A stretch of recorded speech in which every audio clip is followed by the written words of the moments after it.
bienes, en algunas ocasiones eran exiliados e inclusive fueron llegaron a ser asesinados.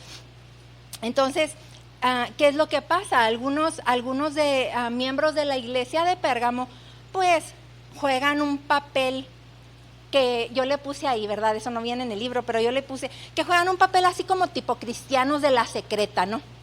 Ellos llevaban por un lado la fe cristiana, o ellos decían que seguían la fe cristiana y se congregaban y hacían cosas que eran parte de la iglesia, pero fuera en el entorno en el que tenían que moverse, ellos rendían el culto al emperador y mantenían sus prácticas paganas normales, o sea, tenían una doble vida. Y es que la presión social realmente puede llegar a convertirse en un factor bien importante que puede promover las falsas doctrinas dentro de la iglesia. Por ejemplo, con el auge de los movimientos progresistas que hemos estado viendo, que ahorita ya se están tranquilizando un poquito, pero hubo un tiempo, hace un par de años, en el que era increíble la manera en la que querían meter este tipo de convicciones o de pensamientos hasta en los niños de las primarias, ¿verdad? Y por ejemplo, hay muchos lugares y muchos contextos cristianos en donde se tolera el homosexualismo y el lesbianismo.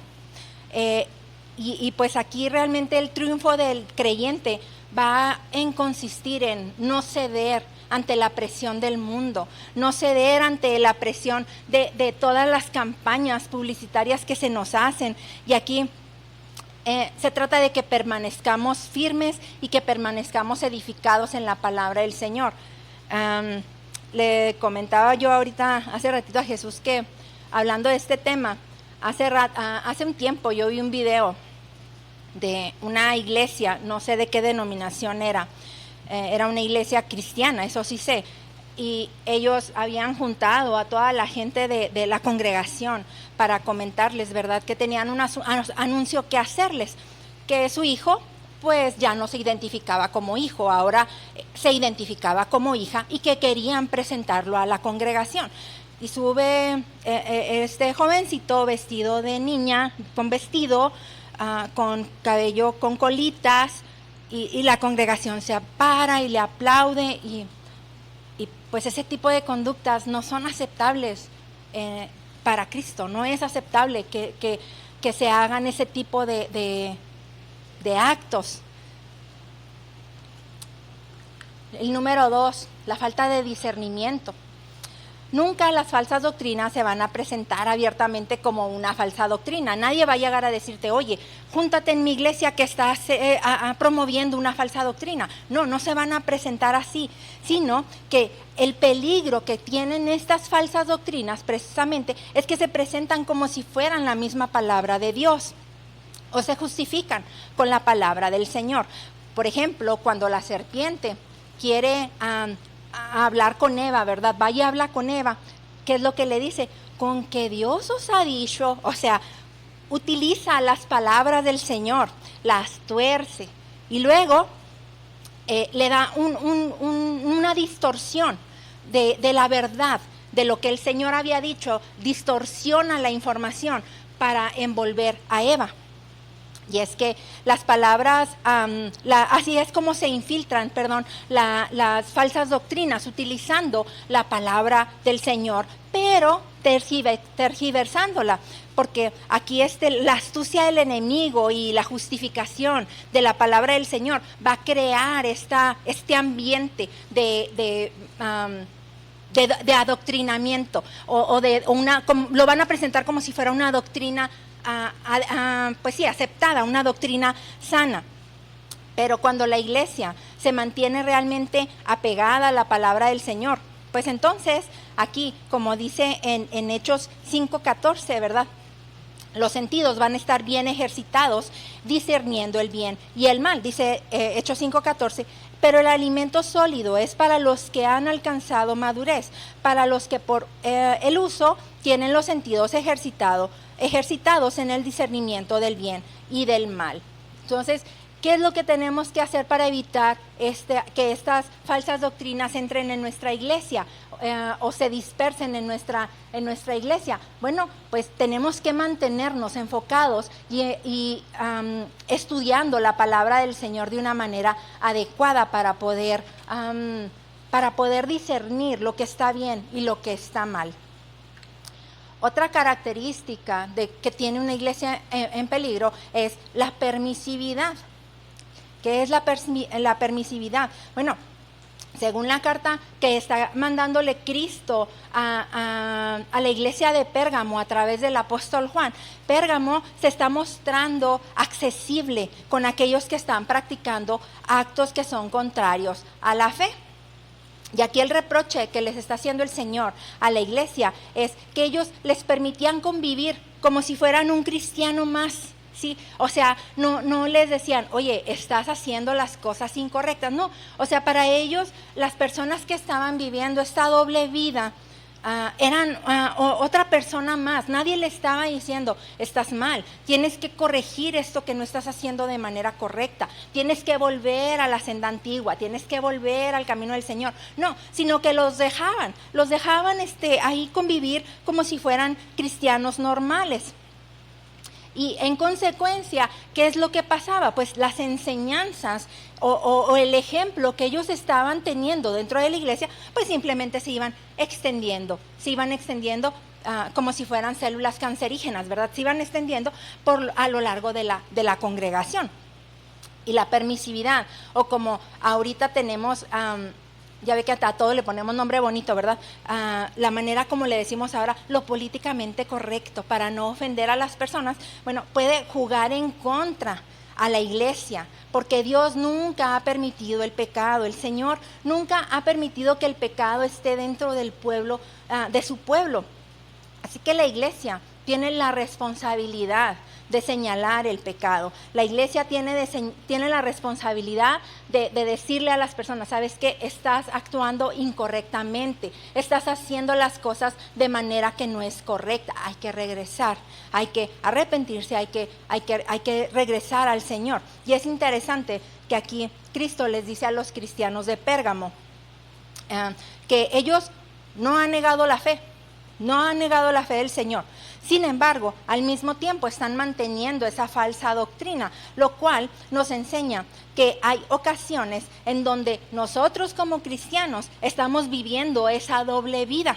Estamos viviendo como cristianos dentro de la iglesia, pero salimos y nos quitamos ya nuestra capa de cristianos para ponernos nuestra capa del mundo. Y eso no es correcto, no podemos estar conviviendo con la fe y además estar viviendo en herejía. Eso es permisividad. Y luego nos vamos al punto número 2, que son las doctrinas actuales que dañan a la iglesia. Y aquí también nos presenta 3. La primera va a ser el relativismo moral. Actualmente... bueno, primero vamos a empezar con Pérgamo, ¿verdad? Pérgamo tenía unas falsas doctrinas que amenazaban con corromper a la iglesia desde adentro. ¿Por qué? Porque no se habían erradicado, porque se les estaba permitiendo convivir y multiplicarse como si fuera una doctrina normal. Y aquí nosotros debemos discernir estas corrientes modernas, porque el atractivo de estas corrientes radica principalmente en que responden a los deseos de quién creen. ¿Quién es el que nos lleva a hacer todas las cosas malas? ¿Quién? La carne, el corazón. Todo lo que a mi corazón le haga bien, eso es lo que voy a buscar, ¿no? Y eso es precisamente lo que estas doctrinas están atacando. Buscar que nuestro corazón esté contento, que nuestra carne esté contenta, pero que carezca de verdad bíblica. Nada de verdad bíblica. ¿Por qué? Porque la carne es la que tiene que estar a gusto. La carne es la que debe de estar tranquila. Eso es lo que están buscando este tipo de doctrinas. Y aquí el peligro mayor no está en el ataque frontal del mundo, sino en aceptar estas pequeñas distorsiones. Estas pequeñas distorsiones que van careciendo de esta verdad bíblica, que al principio parecen algo inofensivo. Ay, es que yo soy bebedor social, dicen, ¿verdad? Soy bebedor social. ¿Qué de malo hay eso? No tiene nada de malo. Ay, ¿qué tiene? Es poquito, o sea, todo mundo lo hace. Sí, esas pequeñas distorsiones y esas pequeñas complacencias que parecen inofensivas a nuestra vida, ¿verdad? A nuestro parecer, de acuerdo a nuestros ojos, están terminando por contaminar la fe. Y aquí en la carta de Pérgamo, el Señor denuncia que estas influencias de doctrinas están distorsionando la fe en Cristo, la fe verdadera, y están debilitando también la santidad del Señor, porque nosotros cuando empezamos a permitir que ese tipo de cosas ajenas al Señor, ajenas a la fe, empiecen a vivir o a convivir en nuestra vida, nosotros estamos dejando de ser santos, nosotros estamos apartándonos poco a poco del Señor. Y ahorita, aunque no estamos enfrentando a Balaam o a los Nicolaitas, pues sí estamos permitiendo o estamos siendo atacados por corrientes que producen efectos similares.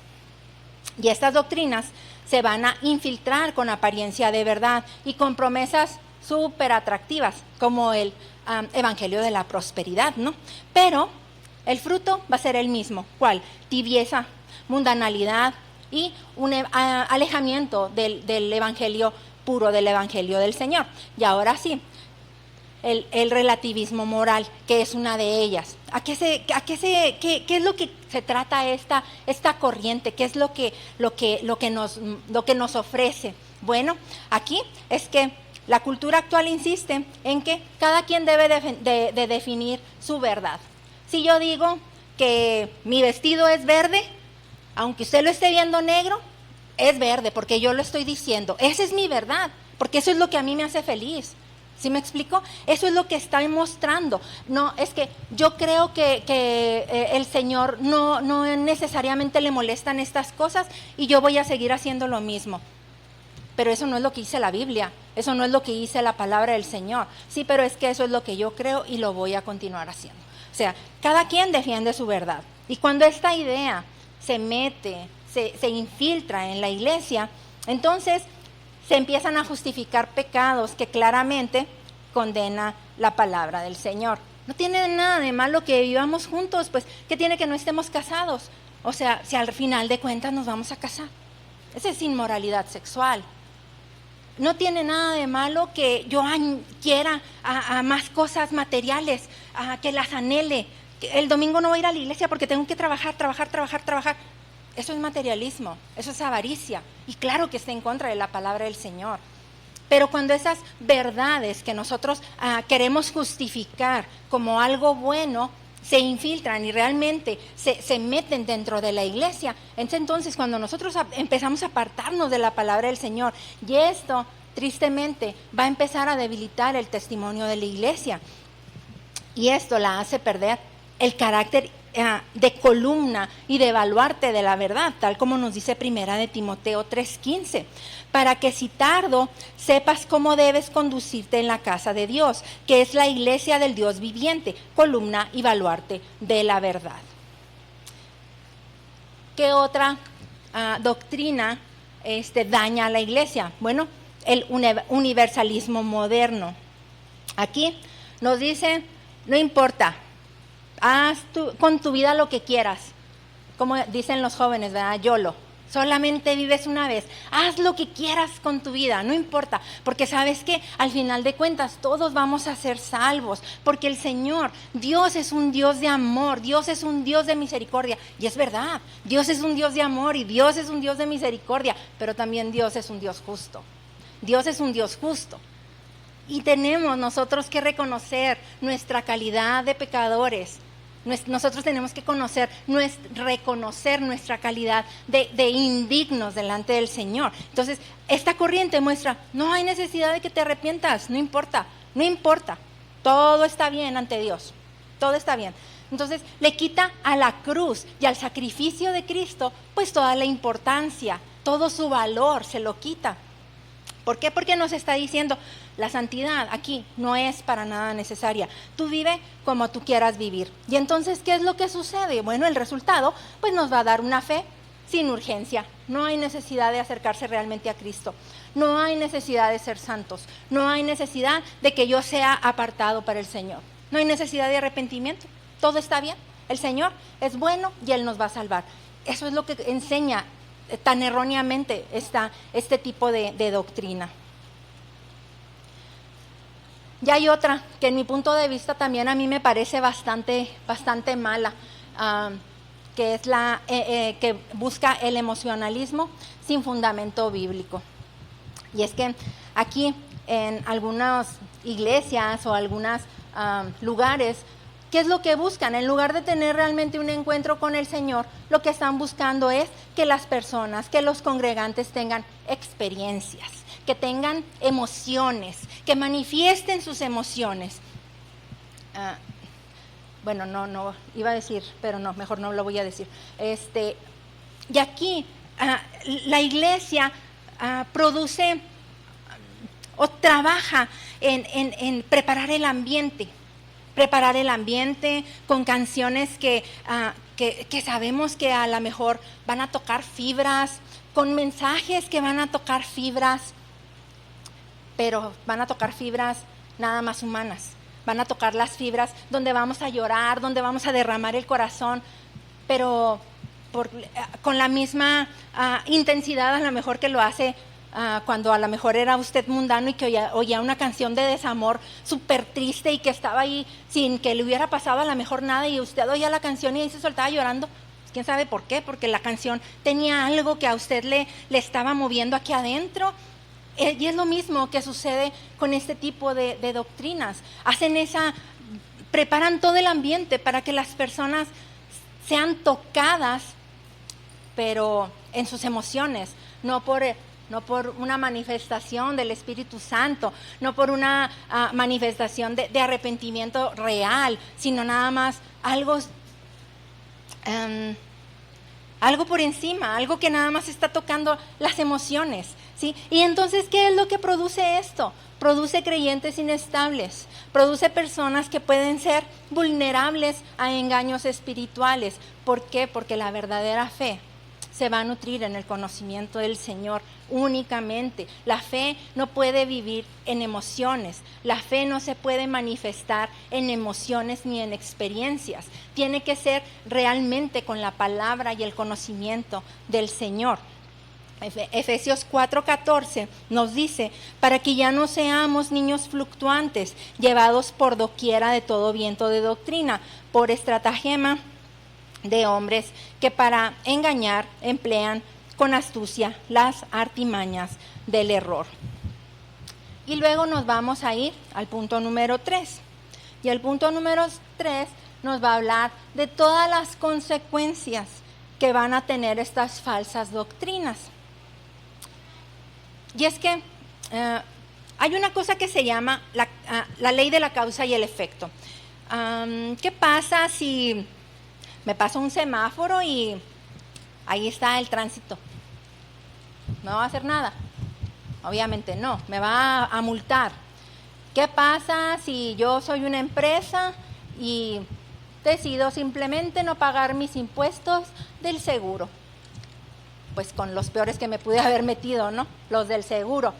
Claro que me van a ir a auditar, voy a tener una consecuencia, porque todo en la vida, cada decisión que tomamos, sea buena o sea mala, va a tener una consecuencia. Puede ser una consecuencia positiva o una negativa, pero todo absolutamente tiene una consecuencia. Y aquí Cristo menciona que la doctrina de Balaam sirvió de tropiezo para los hijos de Israel. En el libro de Números, en los capítulos del 22 al 24, vamos a encontrar esta historia. Y aquí nos menciona, ¿verdad?, que Balaam era un profeta que, aparte de que ya había sido advertido por Dios, él buscó la recompensa personal cuando intentó maldecir al pueblo de Israel por encargo del rey Balac. ¿Sí se acuerda de esa historia, no? El rey Balac de Moab le manda hablar para que maldiga al pueblo. Y aquí en esa doctrina nos está ilustrando el peligro que tenemos cuando comprometemos las convicciones por motivos personales, por motivos de ganancia personal, como lo hizo Balaam, ¿verdad? Que él quería dinero o por popularidad. Y esas falsas doctrinas promueven estas enseñanzas dentro de la iglesia y hacen que el creyente, aparte de que se aparte del evangelio, se vaya en pos del engaño. O sea, lo dirigen a un camino de perdición. Y el creyente, tristemente, o el congregante, tristemente, pues no se da cuenta, porque como no tiene la precaución, o nunca tuvo la precaución de realmente buscar o tener el conocimiento de la Biblia, no se da cuenta que lo están engañando. Yo le comentaba al hermano Obregón, creo, que hay una página en el Facebook que realmente me parece bastante delicado, que esta página se dice que es cristiana, y en la página dice, ¿tú sabías, sabes por qué hubo la necesidad de que Cristo sanara al paralítico en el lago en el estanque de Siloé? Sí, perdón, se me fue. En el estanque de Siloé, porque el estanque de Siloé era un lugar pagano. Entonces, el que haya hecho Dios, que Jesús, un milagro ahí, mostraba que Dios tiene, que Dios está por encima de cualquier obra pagana. Y yo dije, caray, dije, yo lo leí, ¿verdad? Yo dije, yo nunca había escuchado eso, salvo que esté mal, y me puse a investigar. Dije, eso no es verdad, el estanque de Siloé no era ningún lugar pagano.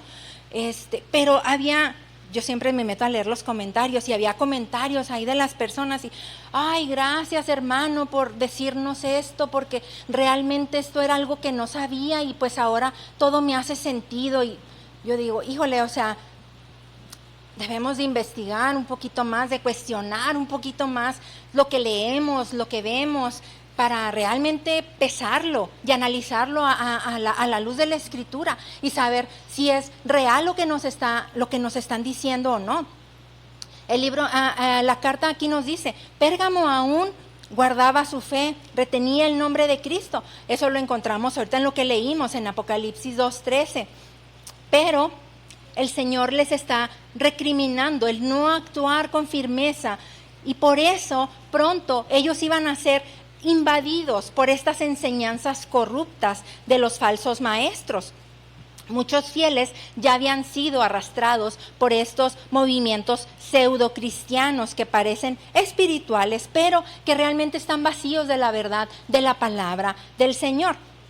Y Jesús nos lo advirtió en Mateo 24, del 4 al 5. Mirad que nadie os engañe, porque vendrán muchos en mi nombre, diciendo, yo soy el Cristo, y a muchos engañarán.